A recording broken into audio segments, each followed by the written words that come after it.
আসসালামু আলাইকুম। আমার সোহেল রানা বৃহস্পতিবার 18 তারিখে ঘর থেকে বাইরে হয়েছে। ঘর থেকে চা খাওয়ার কথা করে বাইরিয়া আমার সোহেল রানা আর ঘরে ফিরে নাই।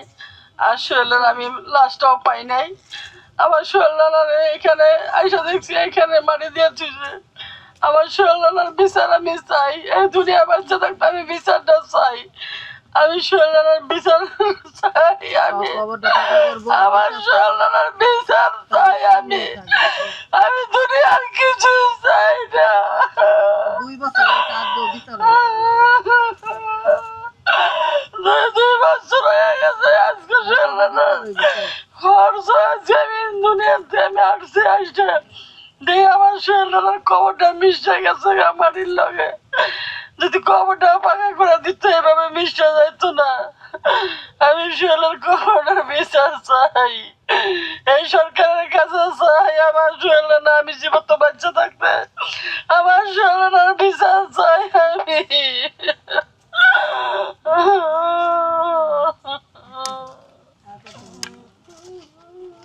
আপনি আর বাকরুদ্ধ হয়ে গেছেন, কথা বলতে পারতেছেন না।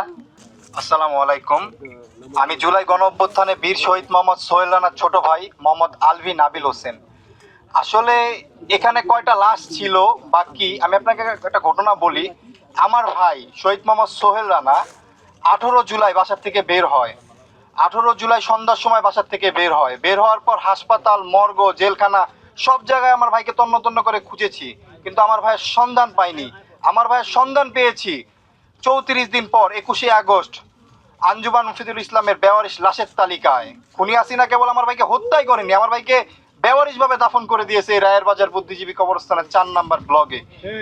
যখন আমরা জানতে পারি আপনার এই 21শে আগস্ট আমার ভাইকে এখানে দাফন করা হয়, তো একটা সার্টিফিকেট পাইছিলাম যেটা বেওয়ারিশ সার্টিফিকেট। এখানে যারা শুয়ে আছে তারা কেউ বেওয়ারিশ না, তারা সবাই ওয়ারিশ। তাদের সবার ছিল পিতৃ পরিচয়, ছিল পরিবার। স্বৈরাচার সরকারের কারণে তাদেরকে বেওয়ারিশ ভাবে দাফন করেছে, তারা কেউ বেওয়ারিশ না, তাদের সবার ওয়ারিশ আছে এই বাংলাদেশে। এখন আপনার যখন জানতে পারি আর কি আপনার যে বেওয়ারিশ সার্টিফিকেটটা আমার ভাইয়ের, ওখানে আপনার লেখা ছিল অজ্ঞাতক 28 জিটি নাম্বার 1359। ওখানে স্পষ্টভাবে লেখা ছিল যে 18 জুলাই, মানে আমার ভাই যে 18 জুলাই বাসার থেকে বের হয়েছে, সেই 18 জুলাই দক্ষিণ কাজলা মহাসড়কের উপর আমার ভাইকে প্রথমে টর্চার করা হয়। তারপরে গান শট দিয়ে 3টা গুলি করা হয় এবং তার শরীরে এত পরিমাণ ছওড়া গুলি ছিল যেটা গুণে শেষ করা যায়নি। তারপর ছাত্র জনতা ঢাকা মেডিকেল নিয়ে যায় এবং রক্তক্ষরণের কারণে তার মৃত্যুবরণ হয়। এবং ওখানে আমার ভাইকে থার্ড জেন্ডার, মানে আপনার জুলাই আন্দোলন আমাদের সবচেয়ে বেশি থার্ড জেন্ডারদের অবদান অনেক ছিল। আমার ভাইকে এক থার্ড জেন্ডার ভর্তি করে ঢাকা মেডিকেলে। ঢাকা মেডিকেলে ভর্তি করলে তাদের টিকিট থাকে, সেই টিকিটটা আমরা পাই, তার সাথে যোগাযোগও করি এবং সে বলে যে আমি এরকম আরো অনেক রুগীকে ভর্তি করছি যাদেরকে আমরা পাইছি, তাদেরকে ভর্তি করছি কিন্তু ডাক্তার কোনো চিকিৎসা করে নাই, তারা রক্তক্ষরণের কারণে হসপিটালে মারা গেছে। তো এই যে আমার ভাইয়ের যে বিষয়গুলো আমি যখন জানি, আর আমার ভাইকে মাত্র 5 দিন রাখা হয় ঢাকা মেডিকেল। 5 দিন কোথায় রাখা হয় এটাই আমি খুনি হাসিনার কাছে জানতে চাই। এটাই আমি স্বৈরাচার সরকারের কাছে জানতে চাই যে কোথায় রাখছিলেন আমার ভাইয়ের লাশটা। আমরা তো সব জায়গায় তন্ন তন্ন করে খুঁজেছি কিন্তু আমার ভাইয়ের লাশটা তো পাইলাম না। আসলে খুব দুঃখের সাথে বলতে হয় যে বাংলাদেশের জন্য জীবন দেওয়া বোকামি। এই বাংলাদেশের জন্য জীবন দিবেন, এই বাংলাদেশের জন্য কাজ করবেন, দিন শেষে আপনাকে হত্যা করা হবে আর আপনার হত্যার বিচারের জন্য দাঁড়ে দাঁড়ে ঘুরতে হবে, যেটা জলজান্ত প্রমাণ ওসমান হাদি ভাই। ওসমান হাদি ভাই আমাদের ভাইদের হত্যার বিচার চাইতে চাইতে তাকে হত্যা করা হলো এবং তার হত্যার আগে সে বলেছিল, অনেকবার মিডিয়ার সামনে বলেছে যে আমাকে যদি হত্যা করা অন্তত আমার হত্যার বিচারটুকু করেন। সে জানতো এই দেশে বিচার হবে না আর তাকে যে কোনো সময় হত্যা করা হবে। এই যে আমার ভাই 18 জুলাই বাসার থেকে বের হইলো, আমার ভাই লাশটাও তো ফিরলো না। কি দোষ করেছিল আমার ভাই? আমরা যখন জানতে পারি এখানে 114টা কবর, এখানে যখন আসি তখনও জানতাম না যে এখানে কয়টা কবর। তো খাতা কলমে হিসাবে আঞ্জুমানের তথ্যতে জানতে পারি এখানে 114টা কবর। যখন এখানে আমরা আসি এখানে কবর মানে এখানে জাস্ট জঙ্গল ছিল, জঙ্গল মানে পুরোপুরি জঙ্গল ছিল। তো আমরা ইন্টিরিম সরকার উপদেষ্টা সমন্বয়ক সবার দ্বারে দ্বারে গেছি, ভাই আমাদের ভাইদের কবরগুলো সংস্কার করেন, স্যার আমাদের ভাইদের কবরগুলো সংস্কার করেন। এদের কানে আমরা দীর্ঘ 1.5 বছরের ভেতরে 14 মাসেই আমরা আমাদের এই ইন্টিরিম বলেন, সমন্বয়ক বলেন, উপদেষ্টা বলেন, সবার কানে আমাদের ভাইদের কথাগুলো বলছে, আমাদের ভাইদের কবরগুলো সংস্কার করেন। তারা দীর্ঘ 1.5 বছর পর তাদের কানে এই কথাগুলো পৌঁছাইছে আর তারা আমাদের ভাইদের কবরগুলো সংস্কার করছে। মাত্র 8 জনকে শনাক্ত করা হয় 114 জনের ভেতরে, কিন্তু 106 জনকে আজও শনাক্ত করা হয় নাই। এখন দেখেন আরেকটা কথা বলি, আমার ভাইয়ের খোঁজ যিনি পাওয়াই দিয়েছে 34 দিন পর, যার মাধ্যমে আমরা পেয়েছি, তার ভাই আজও নিখোঁজ। আজও তার ভাই নিখোঁজ, সে জানেই না তার ভাইয়ের সাথে কি হয়েছে। এরকম আরো শত শত ফ্যামিলি আছে যাদের সন্তান জুলাই আগস্ট মাসে বাসা থেকে বের হয়ে আর ফিরে আসে নাই। এই যে আমাদের ভাইয়ের 106 জন ভাই আজও অজ্ঞাত পরিচয় বেয়ারিশ ভাবে শুয়ে আছে। এদের সবার পিত্ত পরিচয় আছে এই বাংলাদেশে। এদের পরিবার আজও দাঁড়ে দাঁড়ে ঘুরতেছে। এই যে বর্তমান সরকার, বিএনপি সরকার, আমি তাদেরকে বলতে চাই যে স্যার, যত দ্রুত সম্ভব জুলাই আগস্ট মাসে যারা বাসার থেকে বের হয়ে নিখোঁজ হয়েছে তাদের জন্য কাজ করেন। যত দ্রুত সম্ভব আমাদের এখানে যে আমাদের ভাইরা আছে তাদের কবরগুলো সংস্কার করেন। যত দ্রুত সম্ভব জুলাই সনদ বাস্তবায়ন করেন।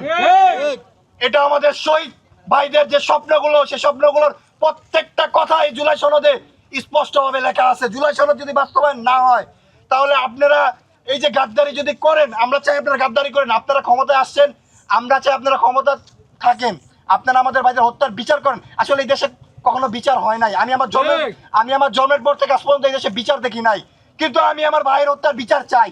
আমরা সকল শহীদ পরিবার এবং আহতরা, আমরা আমাদের সাথে যে ফ্যাসিস্টরা আমাদের ভাইদেরকে হত্যা করছে তাদের বিচার চাই, স্বৈরাচার সরকারের বিচার চাই, খুনি হাসিনার বিচার চাই। এবং স্পষ্টভাবে আরেকটা কথা বলি, আমাদের ভাইদেরকে খুনি হাসিনার নির্দেশে যারা এভাবে ওয়ারিশ থাকা সত্ত্বেও বেয়ারিশ ভাবে দাপন করছে তাদের বিচার চাই।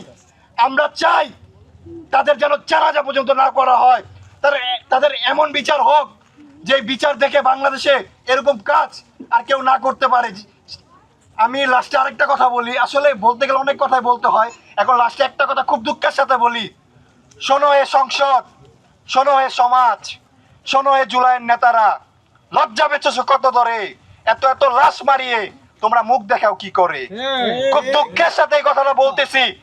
আরেকটা কথা আমাদের সাথে বাস্তবে মিলে গেছে, যুদ্ধ শুরু হলে রাজনীতিবিদরা অস্ত্র দেয়, ধনীরা রুটি দেয়, আর গরিবেরা দেয় তাদের ছেলেদের।